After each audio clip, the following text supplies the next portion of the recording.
शराब के नशे में किसी ने हत्या की, किसी को शराब पिलाकर किसी की हत्या की। खिलाने पिलाने के बाद में उसको हत्या करके उसकी लाश को फेंक देते हैं, उसकी बाइक भी दूर में कहीं लावारिस स्थिति में छोड़ देते हैं। रक्षाबंधन के एक दिन पहले इन दोनों के बीच में घर में जाकर लड़ाई झगड़े हुए थे। जो पहले जहाँ पे काम किया था उसी पैसों को लेकर इन दोनों के बीच में विवाद होता है और गिरजा शंकर धीवर इसको गालियाँ देने लगता है उसकी पत्नी के सामने। असली जो खेल है शुरू होता है। जो आरोपी मधुसूदन है वो अपने गमछे को निकालता है और उसके गले को वहीं पर। छत्तीसगढ़ में हत्या के मामले थमने के नाम नहीं ले रहे हैं और राजधानी रायपुर तो मानो अब इसका हब बनता जा रहा है। छोटी छोटी बातों के लेकर, पैसों की लेन देन को लेकर, आपसी विवाद के चलते कई सारी घटनाएं हो रही हैं, कई घरों के चिराग बुझ रहे हैं और इसके पीछे बहुत सारे कारण हैं। अगर आप अंदरूनी हिस्सों में जाएं खबर के तो आपको पता चलेगा कहीं पर शराब के नशे में किसी ने हत्या की, किसी को शराब पिलाकर किसी की हत्या की। एक ऐसा ही मामला आज आपको बताता हूँ जो कि छत्तीसगढ़ की राजधानी रायपुर से लगा हुआ आरंग थाना क्षेत्र से सामने आया है, जहां पर 6 लोगों ने मिलकर एक युवक को मौत के घाट उतार दिया। पहले तो खूब दारू पिलाया उसे, मछली पार्टी की, खिलाने पिलाने के बाद में उसको हत्या करके उसकी लाश को फेंक देते हैं, उसकी बाइक भी दूर में कहीं लावारिस स्थिति में छोड़ देते हैं, उसका फ़ोन तालाब में फेंक देते हैं और जिस गमछे से उसकी गला घोंटकर हत्या की जाती है उस गमछे को भी वो जला देते हैं। लेकिन कानून के हाथ लंबे होते हैं, अपराधी कितना ही शातिर क्यों ना हो, चालाक क्यों ना हो, पकड़ा जाता है और अब ये सलाखों के पीछे में है। दरअसल मामला ऐसा है जिसको सुनने के बाद में आपको लगेगा कि कितने आजकल लोग असहनशील हो गए हैं, जिसको छोटी छोटी चीज़ों को लेकर किसी को जान से मारने तक की नौबत आ जाती है। इंसान की गलती किसकी हो ये खबर आपको सुनने के बाद में पता चलेगा। दरअसल मामला आरंग थाना क्षेत्र से सामने आया, जहां का एक गांव राटाकाट और वहां पर एक झाड़ियों में एक 12 अगस्त को एक लाश मिलती है और लाश मिलने के बाद में पूरा का पूरा हड़कंप मच जाता है कि एक लड़के की लाश मिली है जिसकी उम्र 28 से 30 साल के बीच में है और उसकी बाइक उसके लाश से 50 मीटर दूरी पर है लावारिस स्थिति में। गाड़ी के नंबर प्लेट को देखकर पुलिस उसकी पहचान करती है कि ये गाड़ी इस युवक की है। युवक का नाम गिरजा शंकर धीवर बताया जाता है, उम्र उसकी 30 साल की थी और वो रहने वाला था भोतली नाम के गांव का।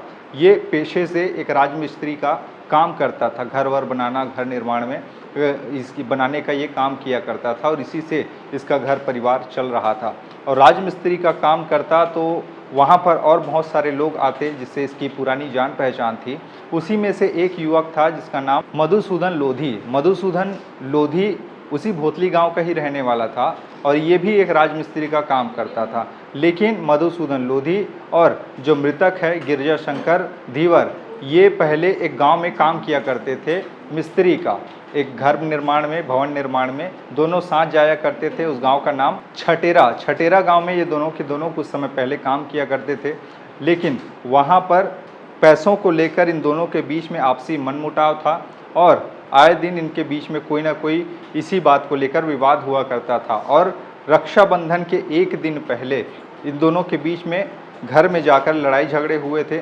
जो मृतक गिरजा शंकर धीवर है वो इसके घर में गया था आरोपी मधुसूदन लोधी के, और वहां पर जाकर उसी पैसों को लेकर जो पहले जहां पे काम किया था उसी पैसों को लेकर इन दोनों के बीच में विवाद होता है और गिरजा शंकर धीवर इसको गालियां देने लगता है उसकी पत्नी के सामने और वहां से वो चला जाता है। उसके बाद में ये गुस्से में था, प्रतिशोध की ज्वाला इसके अंदर धधक रही थी कि इसको सबक सिखाना है। ये सोचकर मधुसूदन लोधी है ये प्लान बनाता है कि आखिरकार इस व्यक्ति ने मुझे मेरी पत्नी के सामने बेइज्जत किया है, अब इसको सबक क्या सिखाया जाए। और ये योजना बनाता है और इसको जो उसका पुराना पैसा ये लग रहा था उसको देने के बहाने 11 अगस्त के दोपहर को वो उसे फ़ोन करता है और 11 अगस्त की सुबह जो मृतक गिरजा शंकर धीवर अपने काम के लिए निकला होता है घर से, और काम में निकलने के बाद दोपहर को जब लंच ब्रेक होता है तो अपने साथ में काम करने वाले लोगों को कहता है कि मैं कुछ देर में आ रहा हूँ, ये कहते हुए वहाँ से निकल जाता है।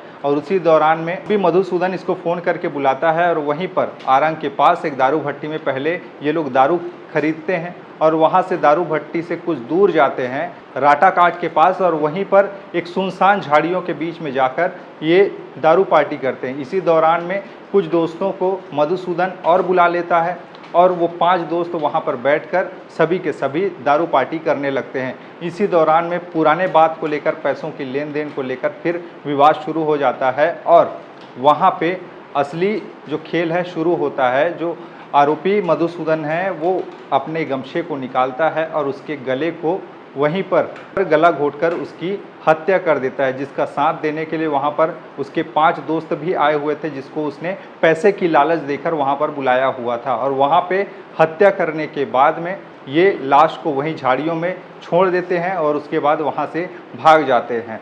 जो मृतक का मोबाइल फ़ोन है वो भी अपने पास रख लेते हैं और जिस गमछे से इन लोगों ने उसका गला घोंटा था उसको एक तालाब के पास में जाके सीढ़ी में जला देते हैं, फेंक देते हैं और मोबाइल फ़ोन को भी बीच तालाब में फेंक देते हैं। बाइक मृतक की वहीं पास में ही 50 मीटर की दूरी पर पड़ी हुई होती है। दूसरे दिन 12 अगस्त को लोगों को सूचना पड़ती है कि यहाँ पर एक लाश पड़ी हुई है युवक की। इस बारे में पुलिस को सूचना दी जाती है। पुलिस वहाँ पर एफएसएल की टीम के साथ पहुँचती है, विशेषज्ञों की टीम के साथ पहुँचती है और जांच पड़ताल में जुड़ती है। गाड़ी का नंबर प्लेट देखा जाता है। गाड़ी का नंबर प्लेट देख के उसे वेरीफाई किया जाता है कि आखिरकार ये गाड़ी किसकी है। तब जाके पता लगता है कि ये जो मृतक है उसका नाम गिरजा शंकर धीवर है, जो कि भोतली का रहने वाला है। तब जाके घर वालों को इस बारे में सूचना दी जाती है और घर वाले वहाँ पे पहुँचते हैं और शिनाख्त करते हैं कि हाँ, ये उन्हीं के घर का सदस्य है। पोस्टमार्टम के लिए उसे मसूरी भेजा जाता है, लेकिन आरोपियों की तलाश की जाती है और पुलिस काफ़ी ज़्यादा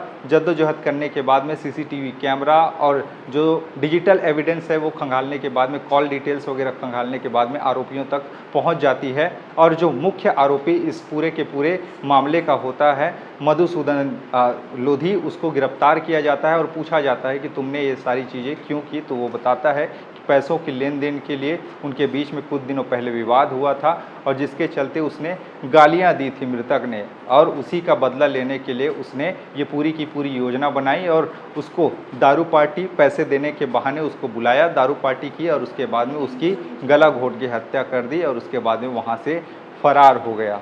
अब इस दुनिया में गिरजा शंकर धीवर वो इस दुनिया में नहीं है, घर का कमाने वाला एक ही है। अब परिवार में रो रो कर बुरा हाल है, क्योंकि घर के एक मुखिया का चला जाना, घर के चिराग का बुझ जाना कहीं ना कहीं परिवार को अब एक तरह से सदमे में डाल दिया है। और जो आरोपी हैं इस पूरे मामले में 6 लोग गिरफ्तार हुए हैं और सलाखों के पीछे में हैं और कानून इनको क्या कुछ सज़ा देगी ये समय तय करेगा। लेकिन इस खबर से आप समझ सकते हैं कि आजकल पैसों की लेन देन के चलते कितने सारी घटनाएं हो रही हैं और उसके पीछे कहीं ना कहीं आपसी मनमुटाव और पैसों की लेन देन और आपसी विश्वास की कमी के चलते ये सारी की सारी घटनाएं हो रही हैं। खैर, ऐसे मामलों पर आपके विचार क्या है, नीचे अपने राय बताइएगा। बाकी खबरें और भी है, जिसके लिए बने रहिए ठेया छत्तीसगढ़ के साथ में। नमस्कार।